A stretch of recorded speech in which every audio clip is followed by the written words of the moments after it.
My name is Steven. I have a wife who's 1 year older and a daughter in junior high school. The three of us lived together peacefully.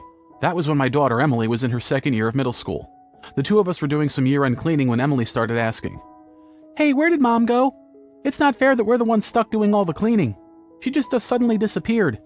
Mom's at a New Year's party with friends. She'll be home late. She said we should eat dinner first." Again, I feel like she said the same thing before.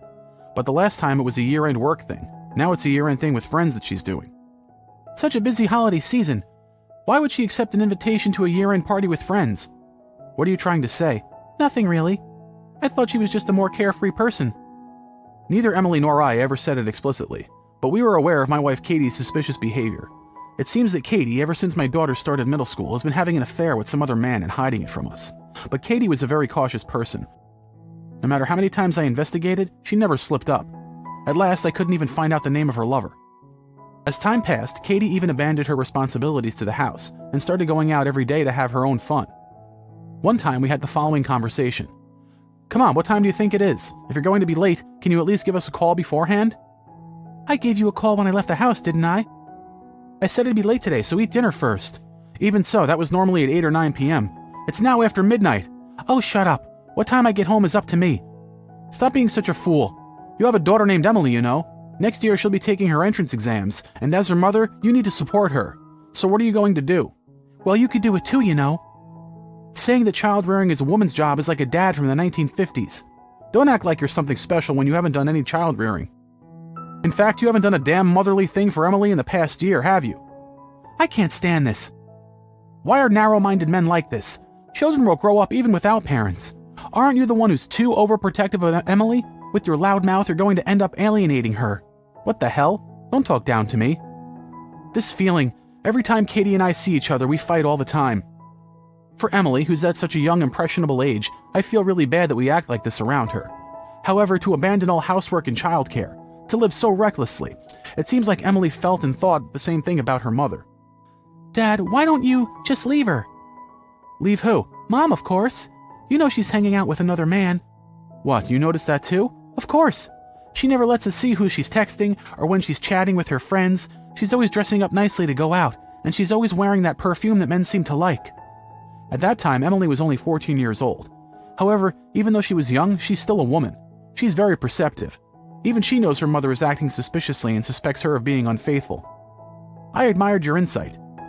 We have no proof that your mother is having an affair. So why don't we work together to find out? Let's follow Mom around on her days off. No, I've already tried to do that. She's very cautious. She's very, very alert. She knew I was following her right away. It only made her more cautious. I see. It's quite hard for us to follow her. But what are we going to do then? If we don't do something, we'll just keep crying about it. Well, don't worry too much. You think I've been twiddling my thumbs this past year, just sitting on my hands? What do you mean? Look at this. I've been putting aside some savings for the past year. Wow, that's almost $3,000. What are you going to do with that money? It's obvious. I'm going to hire an investigator to find out exactly what Mom's been up to. I'm going to expose her. Okay, now I have a little hope. Dad, if there's anything I can do, I'll help you. Thus began Emily and my counterattack against her mother. However, all we could do was wait quietly, wait and see what happens, wait for the investigation to conclude. But it was well worth it. We received proof of Katie's infidelity. All I had to do now was show my wife the evidence. But, hey Emily, do you recognize this guy in the picture? What? That's Mr. Johnson, my homeroom teacher when I was in first grade. What about it? Well, her lover is Mr. Johnson, it seems. What? You're lying. No, it's for real. Mom, well, there's a picture of your mother and Mr. Johnson going into a hotel together. What is she thinking? Your mother's home today. If you speak so loudly, she'll hear you. But when? What are you two whispering on about? I turned around to find a voice that seemed to be scoffing at our frantic conversation. With a faint smile, my wife stood there. Even though she stood in front of the evidence exposing her infidelity, she still had a calm demeanor. You're having an affair with Mr. Johnson, aren't you? An affair with a teacher from Emily's school. What do you have to say? Oh, did you find out? Well, it seems like there was a lot of people sniffing around me lately. I was wondering if that might be the case. What? How could you be so calm? You did a shameless thing. You think we'll just shut up and forgive you? Don't bet on it. I'm just thinking now is not the time to be making a fuss over nothing. After all, you hired a professional detective to follow me, right? It wouldn't do any good for me to make a fuss. Well, then, I agree. From now on, I know exactly what I'm going to do. What will you do? So let me ask you what you want to do with me. It's decided, isn't it? You'll be kicked out of this house because I don't see you as my mother anymore. I feel the same as Emily. I want a divorce. Above all, we need to settle this matter as soon as possible. Emily's high school entrance exams next year may be affected. Oh, but I'm not getting a divorce. What are you talking about? I don't know how you can be so selfish. Emily's right. At least I'm positive that I won't continue on with a woman who can't even utter a single word of apology. Who asked for your input? I'm not asking you. I'm ordering you. What's wrong with you? Dad, you should kick her out. Are you sure? You're going to make a fool out of yourself. You're the fool. What's that supposed to mean? If you all plan on leaving me, I'll make sure to spread the word about the infidelity to the school and to our neighbors. I'll do it. If such news spreads, they'll start to look differently at us. Maybe even Emily will start to get bullied at school again. Are you threatening us? I'm just giving you some advice. You can take it or leave it. Don't play dumb with me. I'm not going to give in to your cowardly threats. Well, Emily doesn't seem to think so. Oh. As I turned around to look at Emily, she was trembling. The way she was shaking to me made it look like she was completely cowering in the face of her mother's cowardly threat. But that doesn't mean I should blame Emily for caving. Emily had a similar experience in elementary school. She was bullied by a girl in the same class. With that one word, my wife reminded my precious daughter of her past trauma. Trauma that completely sapped her of her spirit. She succeeded in taking it away again. And then the sight of Emily gripping my arm tightly while trembling made me not able to say anything else. For the next year, I had a really bad time. My wife continued having an affair with a teacher who became like a family member. As things continued on like this, sometimes things got so bad, sometimes she would spend months at the man's house. But in the meantime, all I could do as her husband, even if there wasn't anything meaning to it, was to keep collecting evidence of her infidelity. In the end, regarding my wife's infidelity, all I could do was keep quiet. But the turning point came one day out of the blue. That day was Emily's junior high school graduation ceremony. At the location, I, her father, of course, was there, but also her mother was also there. I'm so happy. I can't believe that our Emily will be giving a speech on behalf of her graduating class. Ah, that's right. Usually she leaves her family behind when she's wrapped up in her affairs. I'm sure she's just trying to keep up appearances. That kind of pretentiousness will be the death of my wife. But I'll say this, I haven't given up on punishing my wife. Up to this day, this very moment we've been waiting and calmly calculating our revenge. If she were a little smarter, she would have figured it out by now. The threats my wife made a year ago only had short-term and limited effects. Look, Emily's speech is about to start. Point the camera properly. After, I'm going to brag about her to all the other wives. Yes, I know. You can brag all you want. Talk about how dumb you are. And now to continue, a graduation speech from our alumni representative. It's about to start, be quiet. As the program's MC read out the proceedings, Emily went on the stage with a microphone in her hand.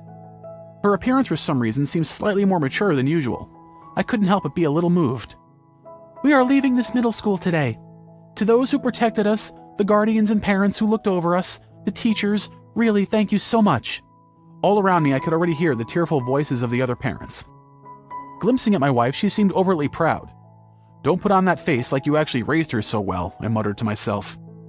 Even when us graduates leave this school, we will never forget our gratitude to everyone. With this same feeling of gratitude, we will take flight toward a new stage of life. All the teachers who had a relationship with Emily were overwhelmed with emotion. When Emily entered middle school, she was very shy and introverted. Because of her withdrawn and introverted personality, her kind-hearted teachers experienced a lot of concern and were inconvenienced. Before that, I have only one thing to say to everyone here. I have to tell you all something. But my daughter has grown up so strong, thanks to all the teachers who personally supported her. My mother and Mr. Johnson have been having an affair for 3 years. This is not a lie or a joke. I have evidence to prove it. Well, honestly, she has grown so strong in front of such a public audience. I never expected her to be able to expose her mother's affair like this. I could only hope for that much strength. Wait a minute. Emily, what are you talking about? It's the perfect opportunity. It would be a shame not to say it. Mr. Johnson, what I'm saying isn't a lie, right?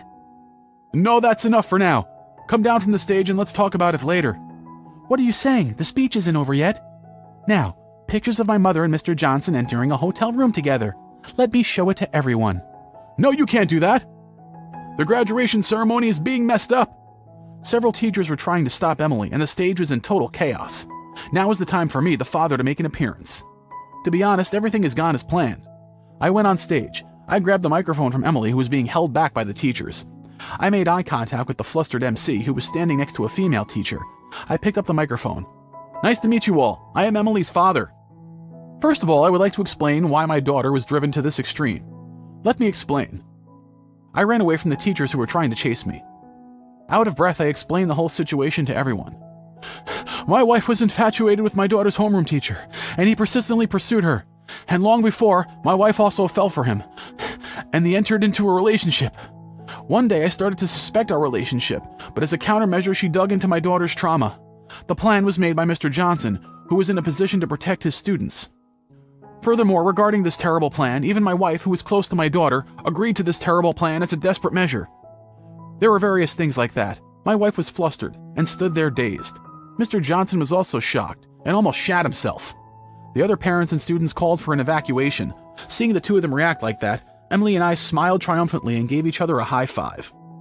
After that, Mr. Johnson received a strong reprimand from the principal and school board. As a result, he was forced to leave his position as a teacher. Naturally, he also had to pay compensatory payments of $40,000. This money will be used towards Emily's college education. As for my wife, she had to pay $30,000 in alimony and give up custody of Emily. After 3 months of separation, the divorce became final. My ex-wife was more traumatized by what happened at the graduation ceremony than by the financial pain. She fell into a depression, which has been quite a struggle. Currently, she's receiving treatment at a psychiatric hospital and trying to return to normal, though I'm not sure when that will happen. The only issue is I'm wondering if my daughter will be bullied over this. I was a bit worried, as she has been going to a private high school where there are not many students from her middle school, which makes for a relatively peaceful high school life. She seems to be enjoying it. Most of her classmates seem to be friends with her. It was due to her brazenness at the time that she is respected by her friends. As for me, even up until now, not much has changed. As the father of a teenage daughter, I'm still as busy as ever. Thank you for listening. We hope you enjoyed this story. We look forward to seeing you again. Please subscribe to our channel.